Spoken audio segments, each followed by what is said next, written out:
On est reparti sur les chapitres qui durent plus de 2 heures. Cet épisode était pas mal, valait pas le troisième, mais c'est quand même le deuxième meilleur jusqu'à présent.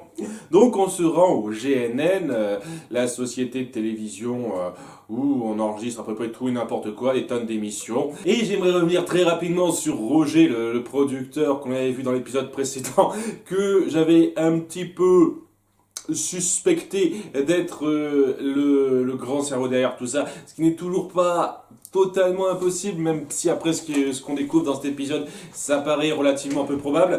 La raison pour laquelle je me disais ça, c'est que, comme par hasard, à chaque fois, Emilia et la caméraman Meiko, si j'arrive à me souvenir quand même de son nom, celle-là, sont toujours envoyés en interview à différents endroits au moment où il se produit des catastrophes, au moment où il y a un Pokémon qui devient berserk à cause du R. Et je me dis, ouais, si elles sont envoyées là, c'est que très certainement, sans doute, il y a la personne qui les y envoie doit se douter qu'il va se passer un scoop. Parce que quand même, 3 fois qu'on les voit à des endroits précis, 3 fois il y a un putain de désastres Pokémon, d'incidents Pokémon. J'avais pas précisé ce raisonnement-là dans la vidéo précédente, donc je tenais à le faire ici. Voilà, histoire de dire, donc maintenant on se rend au GNN, qui est gardé par le même type qui est gardé le PCL. Les laboratoires PCL, et au début je me dis tiens, est-ce que c'est genre comme l'agent Jenny, c'est le même genre de mec avec le même Pokémon caniche qui garde ça, mais non, c'est le même mec quoi. Il a été transféré ici parce que ça coûtait trop cher de concevoir un nouveau personnage pour ça. Je sais pas trop. C'est le petit détail, ça sert à rien du tout, hein. C'est là pour faire joli, on se s'appesantit pas là-dessus ou quoi que ce soit, c'est 3 fois rien, c'est un détail. On entre donc à l'accueil où on est reçu par Emilia et Meiko qui vont nous présenter aux dirigeants, c'est-à-dire le producteur et le président de la compagnie, à un étage particulier, l'étage où on enregistre une émission musicale. Alors je comprends pas pourquoi elle tenait à nous présenter ce type-là, mais il faut qu'elle nous le présente, parce que sans ça, il y aurait pas de... Il n'y aurait pas d'affaire en fait, hein. Ça se résolverait très vite. Et puis il faut prendre le temps de présenter un peu certains des personnages, parce que ce serait un tout petit peu important par la suite. Mais voilà, elles se disent, tant qu'à faire, on vous fait un peu visiter les locaux et ce qu'on est en train de tourner tout de suite.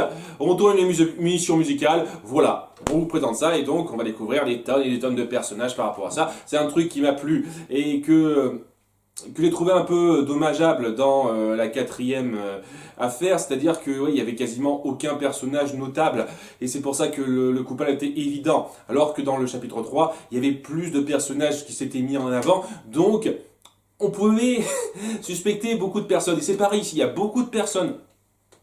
Il y a donc l'assistant qui s'appelle Kiss, j'ai toujours du mal, c'est Kiss, il me semble, là. Ça se prononce Kiss, qui se charge de pas mal de choses. Il gère un petit peu tout le matériel, les divers trajets qui se font. Et il y a le présentateur vedette, qui est une espèce d'humoriste, qui s'appelle Max, et qui a son espèce de Pokémon perroquet, j'ai oublié son nom, et c'est pas trop grave, faut juste savoir que c'est un Pokémon perroquet, quoi. Il répète des phrases précises avec une voix précise, et comme un perroquet en fait, hein, grâce à des signaux. C'est exactement la même chose qu'un perroquet. Seulement c'est pas un perroquet, c'est le Pokémon équivalent. Donc voilà, une fois de plus, ça fait partie de ce genre de choses qui me font pas non plus gueuler au génie quoi. On crée juste un équivalent à un Pokémon, un animal qui existe déjà quoi. Donc j'imagine qu'il a des attaques typiques, mais sinon c'est juste un perroquet dont on change un petit peu le design. C'est pas pour dire que c'est moche, et honnêtement on faisait pareil avec la première génération, et on m'a un tout petit peu repris là-dessus dans des vidéos précédentes, donc je tiens à le dire, je ne mets pas la première génération particulièrement sur un piédestal. Je trouve même qu'il y a certains Pokémon de la première génération qui sont assez moches, ou assez feignants dans leur design. Voltorb est Pokémon super feignant dans son design. Grotanmore, dit que là c'est naze. Mais le truc par rapport à la première génération, c'est que c'est la première. C'est celle qui a lancé le truc. Donc quand on faisait des Pokémon qui étaient des espèces de copiages bêtes et méchants, avec juste un design un tout petit peu plus mignon, on met plus des gros yeux, un truc comme ça, des animaux qui existent déjà, je me dis ok, vous créez un nouveau concept, que vous partiez sur ces facilités-là, très bien, mais que vous recopiez ce genre de facilité au fur et à mesure des générations, et ben ça fait repompage, et l'effet des découvertes se perd complètement, hein. Voilà, c'est ce que je voulais dire avec les Pokémon oiseaux qui sont juste des versions un tout petit peu changées des oiseaux qui existent déjà. Et pareil avec cette espèce de perroquet qui est juste un... Voilà, c'est un perroquet un tout petit peu changé, mais c'est pareil quoi. Donc, c'est ça le truc. Dans la première génération, c'était une découverte. Donc, c'était plus pardonnable que ça parte sur ce genre de facilité-là, même si ça restait des facilités. Mais dans les générations suivantes, bah, on a recopié la même chose. Ça montre la redondance et le fait qu'on se repose sur ses lauriers en reprenant les mêmes principes sans chercher beaucoup plus loin. Et au bout d'un moment, bah, ça se répète, et l'effet de surprise, l'effet de découverte, il s'estompe complètement. Alors que quand je découvrais Roucoule et Roucoups, ben ok, c'était un petit peu du recopiage d'oiseaux rapaces tels qu'on les connaît déjà, avec quelques traits un petit peu changés pour rendre ça plus mignon, plus kawaii pour les gens. Et, mais au moins c'était de la découverte quoi. C'est la première fois que je voyais ce genre de méthode. Maintenant que je la connais, cette méthode-là, la répétition, elle est pas trop là quoi. Donc il y a un effet usure qui se fait au fur et à mesure. Et déjà qu'on avait 150 Pokémon au début, ce qui était pas mal, et ben quand on en crée de plus en plus, ben je veux dire, faut vraiment faire quelque chose de neuf et de marquant pour que ça passe vraiment, pour que ça donne vraiment l'impression de valoir quelque chose. Sinon, ben, c'est acceptable, passable. Il y a beaucoup de Pokémon comme ça, en fait. Hein. Il n'y a pas beaucoup de Pokémon qui m'auront marqué, en fait, dans les Pokémon qui sont présents. Je reviendrai sur un en particulier, sur deux en particulier. Mais sinon, j'ai pas grand-chose de plus à dire. Autre personnage à découvrir, c'est la co-présentatrice, la critique musicale. Je sais plus son nom, mais voilà, c'est une espèce d'hôtel. Elle a un chat, mais c'est genre le chat, oh, je pète plus haut que les autres. Et il est gavant ce chat. Et ouais, c'est un Pokémon aussi. Il s'appelle d'ailleurs un chat affreux. Porte bien son nom, celui-là, Chaffreux, parce qu'il y aura tout un délire autour de lui. J'y viendrai dans 30 secondes. Et enfin, dernier Pokémon, un dernier personnage, un tant soit peu d'importance à découvrir, c'est le président de la chaîne, donc, qui est là, qui est... personnage de président typique, c'est-à-dire qu'il a des faux semblants de mec un peu sociable, mais dès lors qu'il y a un problème, il gueule, il dit ah c'est votre faute, je vais vous sucrer pour ça, etc. Il a aucun intérêt, il est là.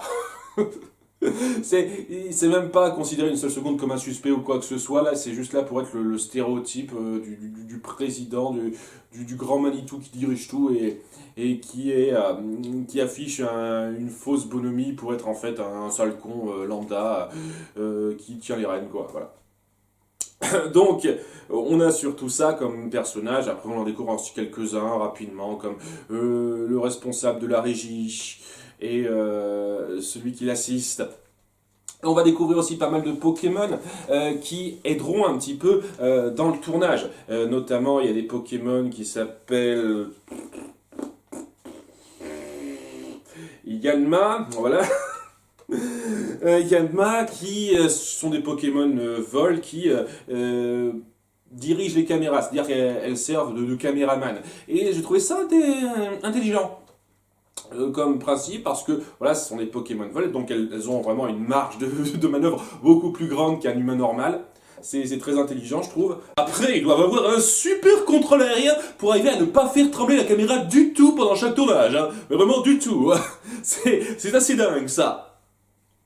Enfin, bref, pour commencer donc, on visite un petit peu l'endroit du tournage. C'est intéressant de montrer ça, quoi. C'est un peu typique de ce genre d'émission qu'on tourne avec des caméras. Alors, je comprends pas pourquoi on met une espèce de faux public avec des sièges qui ne sont pas remplis.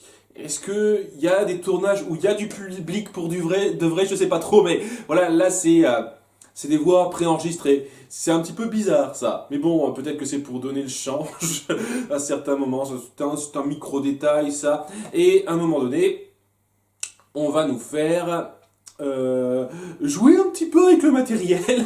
Dire tiens, on est sympa de te faire la visite. On est sympa au point de te faire ton petit montage toi-même.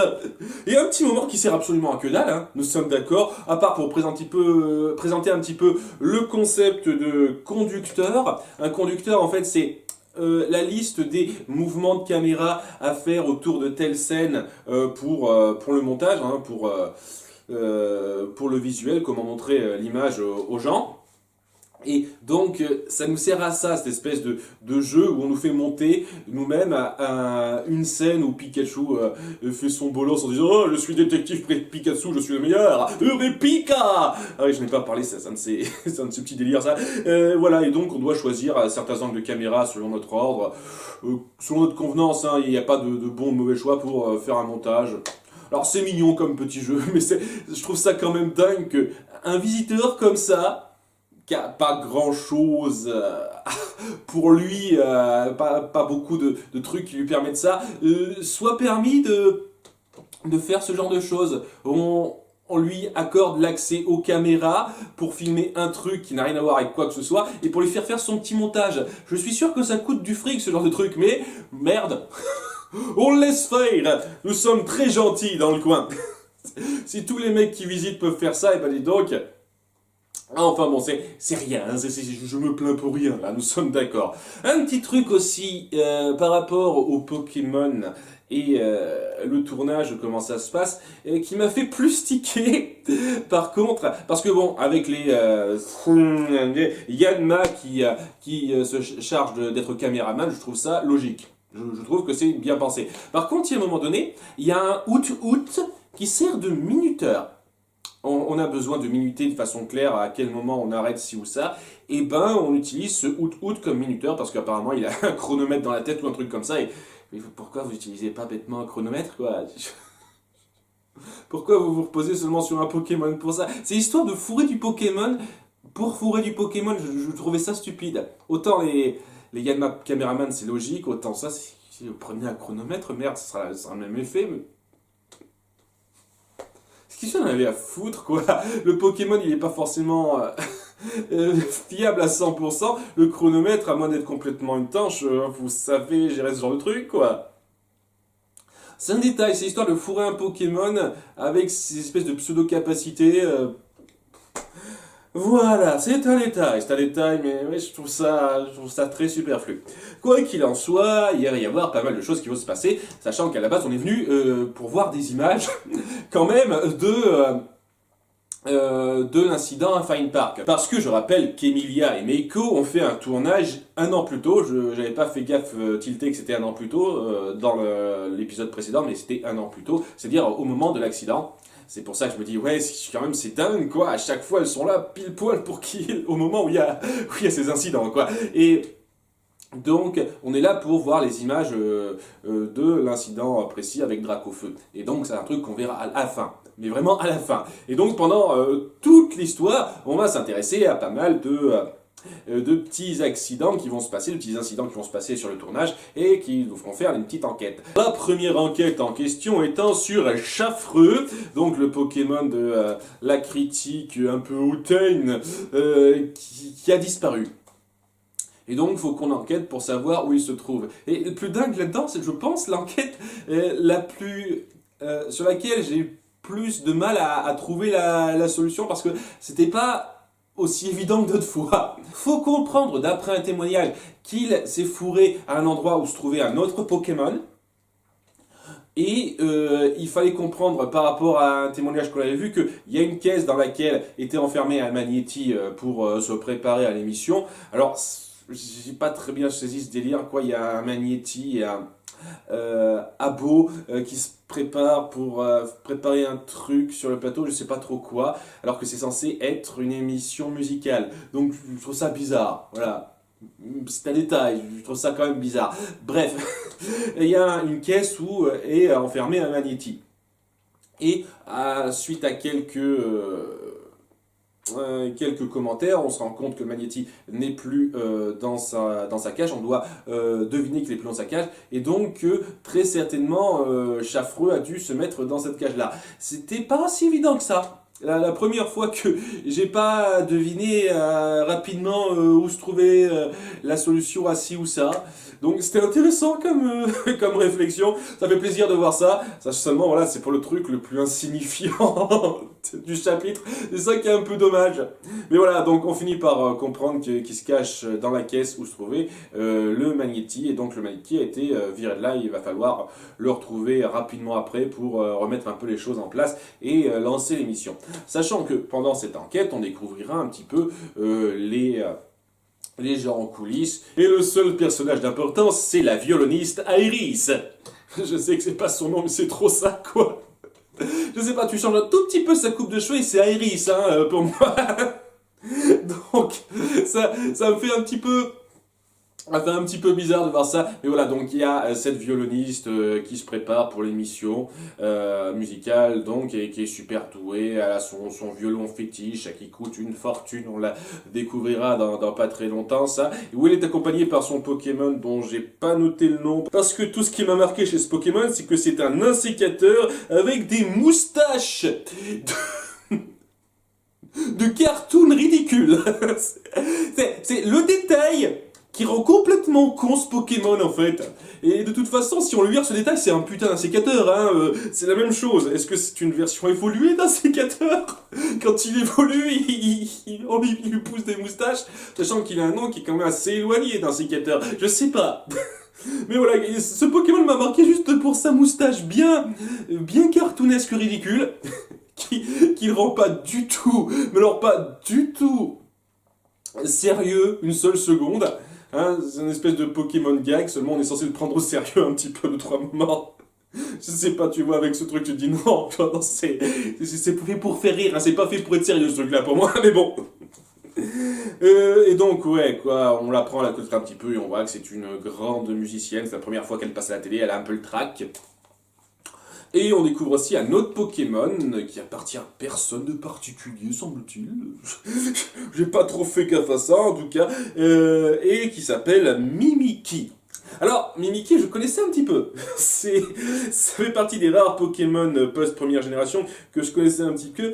Surtout parce que, bon, c'est en gros un Pokémon fait spectre et qui a tellement été pris par la popularité de Pikachu.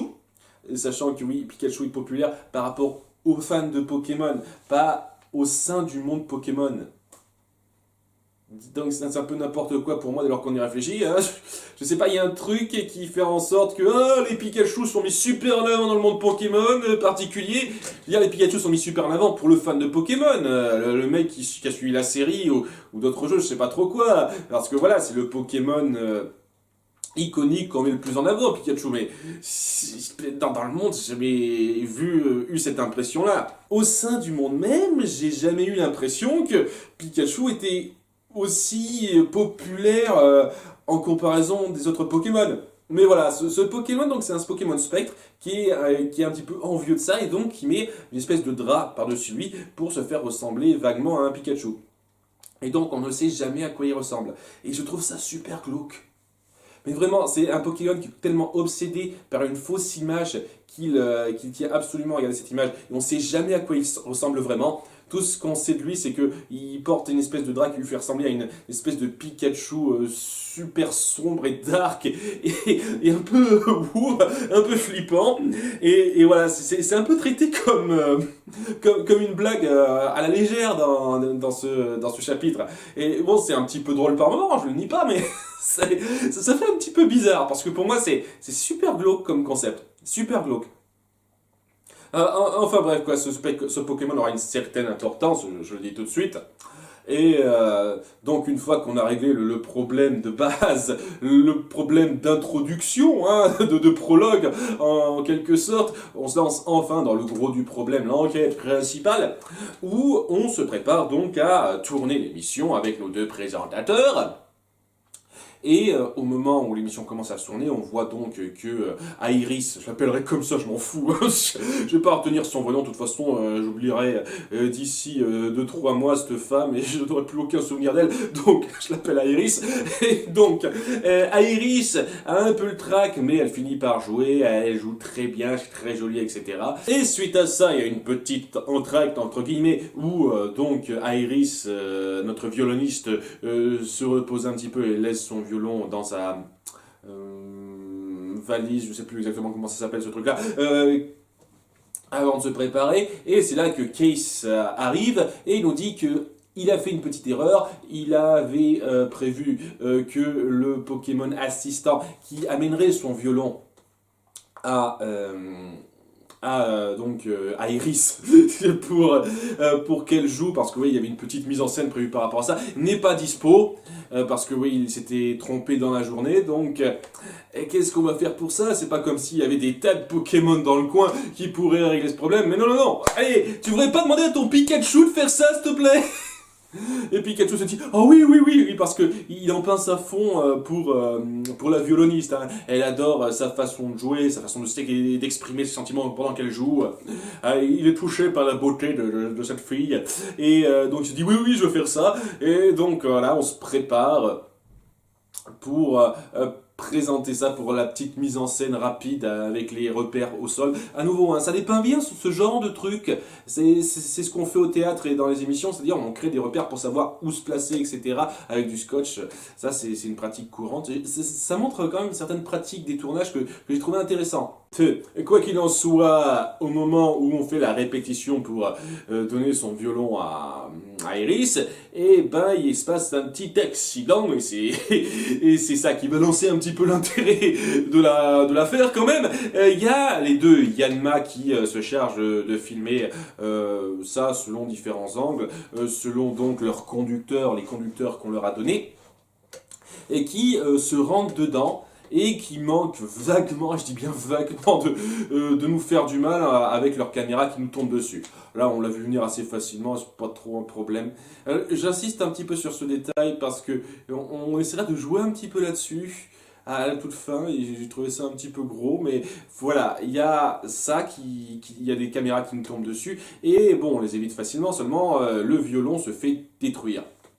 Et ouais, il est réduit en lambon et c'est pas super, hein, parce que c'est un violon de grande valeur qui coûte cher et qu'est-ce que ça veut dire? C'est un petit peu problématique. Donc c'est le bordel, c'est là qu'on voit que le producteur est en fait, enfin non, le président de la chaîne est en fait un sale con qui n'hésite pas à gueuler, à reporter la faute sur les autres dès lors qu'il y a un problème. Et donc on va devoir un petit peu enquêter sur ce qui s'est passé. Alors très vite, lorsqu'on vient interroger Iris, elle nous dit que ouais, c'est un violon de famille, qu'elle le possède depuis longtemps, c'est son grand-père qui lui a donné, il y a une inscription au dos, et en inspectant un petit peu le violon en question, on se rend compte que cette inscription, elle n'y est pas. Donc ce n'est pas le vrai violon, il a été substitué par un faux. Seulement, lorsqu'elle a joué du violon juste avant, elle était sûre qu'il était vrai, que c'était le violon auquel elle était habituée. Il y a même son Pokémon qui l'a reconnu. Donc, ça veut dire qu'il y a eu cet échange qui s'est fait à une période assez courte, après la première fois qu'elle a joué, et avant le moment où on a répété. Donc, il va falloir qu'on trouve comment ça se fait, qui a pu faire le coup.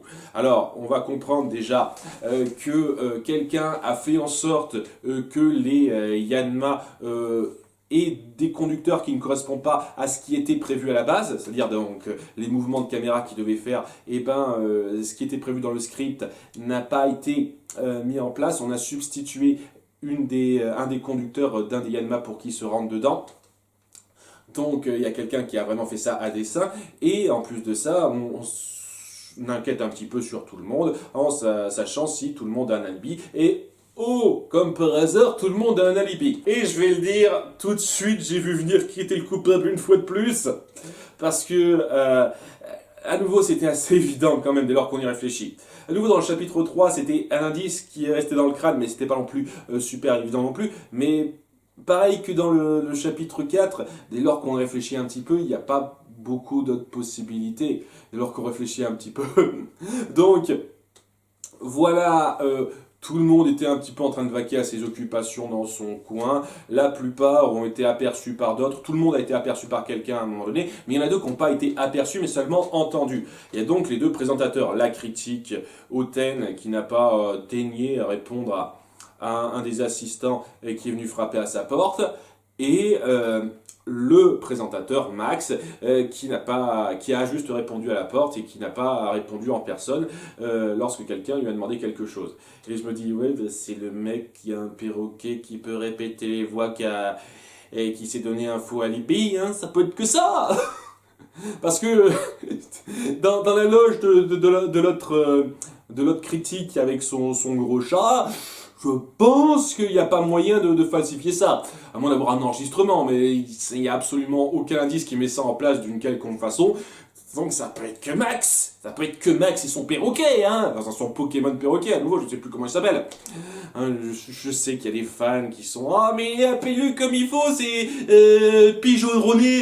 Je ne sais pas, je m'en bats les couilles. Je suis désolé, j'ai pas que ça à foutre d'apprendre tous les noms des Pokémon. Voilà, je le tiens à le dire.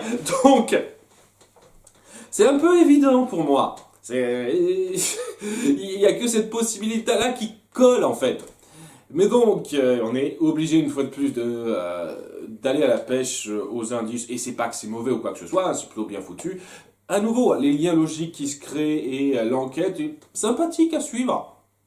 C'était vraiment sympa. Hein. C'est comme dans le chapitre 3, il y a un endroit qui est assez pourvu, il y a beaucoup d'endroits, beaucoup de pièces à visiter, donc il y a beaucoup de choses à découvrir, beaucoup de personnes à interroger, c'est cool.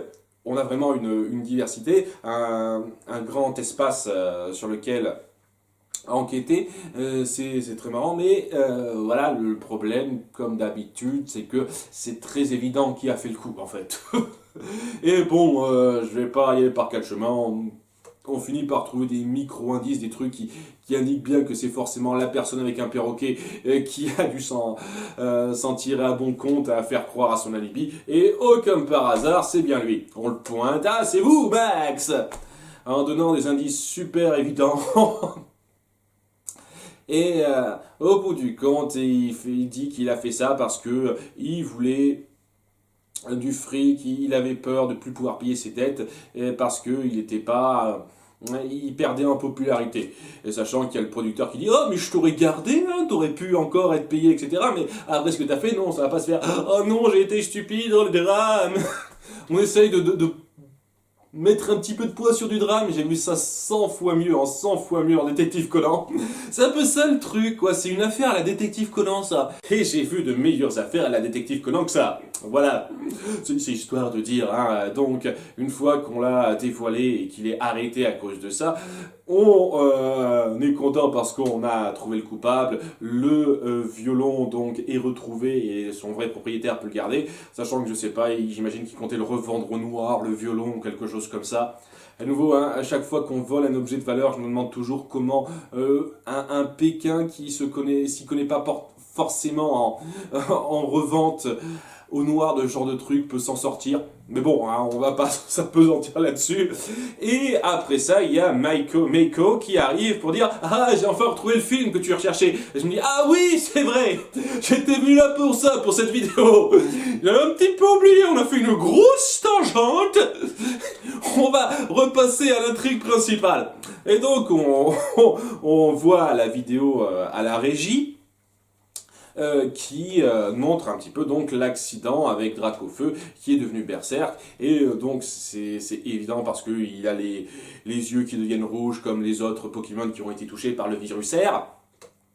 Mais il y a un truc plus important qui se dégage, c'est que y a un Pokémon qui a lancé une aiguille afin que Dracofeu soit infecté par ce virus R. Et ce Pokémon en question, c'est Rapion, donc, hein, le Pokémon dont on avait entendu parler dans le chapitre précédent. Voilà, il fallait que ça vienne, hein. Je m'attendais pas à ce que ce soit aussi rapide, mais voilà, on voit Rapion et on voit son dresseur qui lui dit de faire ce qu'il doit faire. Et ce dresseur en question, on voit sa silhouette de dos, mais ça ressemble beaucoup à Case. Case. J'ai toujours du mal avec ce nom. Sachant que c'est juste de dos, hein. Donc c'est pas une confirmation. Mais bon, on se dit que ça doit forcément être lui. Et on vient dans des conclusions que je trouvais un peu grossières et très superflues par rapport au fait que c'est lui qui avait prévu que peut-être on serait écrasé par les caméras en disant qu'il n'y avait pas de Pokémon assistant pour qu'on prenne la place du Pokémon assistant. Et je me dis, waouh, c'est super grossier et ça n'allait nulle part parce que c'était pour détruire le violon, c'était pas pour... tuer les personnes à côté. Au mieux, ça les aurait un petit peu blessés, mais sans plus, quoi. Une caméra qui vous tombe dessus, ça vous tue pas. Surtout pas à la hauteur de 2-3 mètres, quoi. Donc, on essaye de lui donner plus de mérite qu'il n'en a en disant oh, il a également prévu ça, quoi. Il avait su qu'on avait interverti les conducteurs et donc que les caméras tomberaient à ce moment précis où il y aurait des assistants et il a fait en sorte qu'on soit les assistants. Moi, non, j'y crois pas trop, non. C'est très grossier et pour rien en plus. Ça menait absolument à rien. Mais bon, alors, Kiss est le grand méchant qui était un petit peu derrière, plus ou moins, je ne sais pas trop, c'est pas clair. Est-ce que c'est lui le grand cerveau, c'est juste un exécutant? Nous ne savons rien encore pour l'instant. Et donc on doit le poursuivre alors qu'il s'enfuit sur les toits. Donc on le poursuit sur les toits et il nous attaque avec ses Pokémon, donc son Rapion et un autre Pokémon qui nous attaque aussi. C'est le moment QTE rapide, histoire de, une fois de plus. On doit faire du petit QTE rapide à chaque fois. Et ça sert absolument à rien. C'est histoire de dire, on vous implique un petit peu, vous le joueur. Et donc, durant ce combat, il se passe un truc un peu particulier avec le médaillon, j'ai pas très bien suivi. Le médaillon qu'on avait donc découvert dans l'épisode précédent. Et donc Pikachu a une espèce d'éclair de génie, il se dit il y a un truc avec ça. Et juste avant que donc Kiss parvienne à se barrer avec ses Pokémon, et il nous laisse là. Et Pikachu nous dit ne t'inquiète pas, on a peut-être perdu cette piste, mais on a une nouvelle piste parce que ce médaillon cachait quelque chose. Et enfin, on sait pas encore ce que ça cache, on le découvrira au début du chapitre 7. Et ouais, comment ça ce médaillon cachait quelque chose? Harry l'a laissé à l'appareil dans Fine Park un Pokémon, sans défense, qui aurait pu se faire attaquer à n'importe quel moment, aborder à n'importe quel moment, mais personne ne l'a fait, en espérant que peut-être quelqu'un d'autre le trouve. Je ne sais trop comment, vu qu'il avait laissé aucune note par rapport à ça, il a juste confié ça rapidement au professeur Wells, si je me souviens bien, dans le chapitre 4. Et grâce à ce médaillon, on est censé trouver un indice. Ok, c'est très présomptueux de ta part, Harry, de dire que ça allait se dérouler comme ça. Que quelqu'un de confiance allait trouver ce médaillon et allait comprendre qu'il y aurait un indice dessus. Hein. C'est... Mais bon, voilà, ça se termine là. Et c'était pas mal du tout. J'ai bien apprécié pas mal de points. Les enquêtes étaient un petit peu plus poussées que d'habitude. Une fois de plus, je regrette un peu de découvrir à chaque fois très vite à l'avance qui est responsable, qui fait le coup. Ça gâche un tout petit peu l'immersion personnelle et je sens qu'on pourrait surtout à ce moment-là de l'intrigue faire quelque chose de moins évident. Mettre en avant de vraies suspicions par rapport à d'autres personnages en dehors du suspect évident qui sera clairement le coupable. Voilà, et c'est ça qui est dingue, quoi. À part dans le chapitre 3, il n'y a rien eu par rapport à ça maintenant. Hein. Je le redis, le chapitre 3 est plus stimulant et satisfaisant à ce niveau-là. Et c'est dommage qu'on n'ait pas plus d'enquêtes où les indices sont pas évidents. Je veux dire, c'est évident dès lors qu'on entend le témoignage de Max sur son alibi quand il dit qu'il a répondu à la porte, et que très certainement c'est son perroquet qui a fait le coup. On met en avant les capacités du perroquet à répéter les voix, c'est évident que c'est le perroquet qui fait ça, et que c'est lui donc qui a substitué les violons, etc. Non, on met personne d'autre en avant de façon un tant soit peu poussée ou quoi que ce soit, donc il n'y a aucune accusation vraiment précise par rapport à ça. C'est vraiment dommage. Et je vais dire un truc par rapport à la révélation de Kiss, parce que bon, c'est le plus important à retenir pour l'instant, c'est que je trouve dommage qu'on n'ait pas mis en place le personnage avant. Je dis pas qu'on l'a pas vaguement mis en place dans le chapitre précédent, mais ça aurait été cool de présenter le personnage avant. De mettre en avant toutes ces personnes des studios GNN un petit peu plus à l'avance, de façon à ce que le moment où on découvre que c'est Kiss, la personne qu'on connaît depuis un certain temps, qui est le coupable, ait un peu plus de poids et d'impact. Alors que là, voilà, c'est un assistant réalisateur qui est présent seulement dans ce chapitre, et quoi, on apprend à le connaître vaguement, on met en avant quelques petits indices sur son passé, comme quoi il a été embauché il y a 6 mois dans le coin et que c'était un petit peu... ouais, c'était un petit peu nébuleux d'où il venait, quoi, mais c'est tout, quoi. C'est tout ce qu'on met en place. Ce qui fait que lorsqu'on découvre que c'est lui, je me dis, ok, ah bon, c'est Kiss. Ok, le mec que j'ai à peine eu le temps de connaître. Cool. Ça aurait eu plus d'impact si ça avait été un personnage introduit un peu plus tôt. Voilà. Mais bon, ça veut pas forcément dire que c'est lui le grand méchant et qu'il n'y a personne d'autre. C'est pas impossible que ce soit juste un exécutant, le premier exécutant du grand méchant. Et c'est pour ça que je retire pas mes soupçons que j'avais lancés dans l'épisode précédent sur les deux potentiels coupables. C'est pas impossible que ce soit, une fois de plus, ces deux-là, un de ces deux-là. Après, bon, à nouveau, on est sûr de rien, on verra bien par la suite, sachant qu'il reste 3 chapitres, donc il y a encore un petit peu de temps pour développer ça. En tous les cas, c'était bien, c'était sympathique. Les enquêtes étaient un petit peu plus poussées que dans les 2 chapitres précédents, donc c'est cool. C'était plaisant ça. C'était cool de découvrir ce milieu du tournage de la télévision, hein, dépeint relativement fidèlement de ce que j'en connais. Et c'était sympa à voir. Il y avait pas mal de moments très sympas à voir. Le problème des personnages et de l'évidence du coupable, c'est un petit peu récurrent depuis quelques temps, à part le chapitre 3, une fois de plus. Et voilà, hein, je fais avec. Hein. Maintenant, je m'attends pas à avoir une grande enquête où on aura un suspect pas forcément évident. Mais si ça se trouve, d'ici la fin de l'enquête, on trouvera. Hein. C'est tout ce que j'espère. En tout cas, à bientôt pour le chapitre 7. Bye!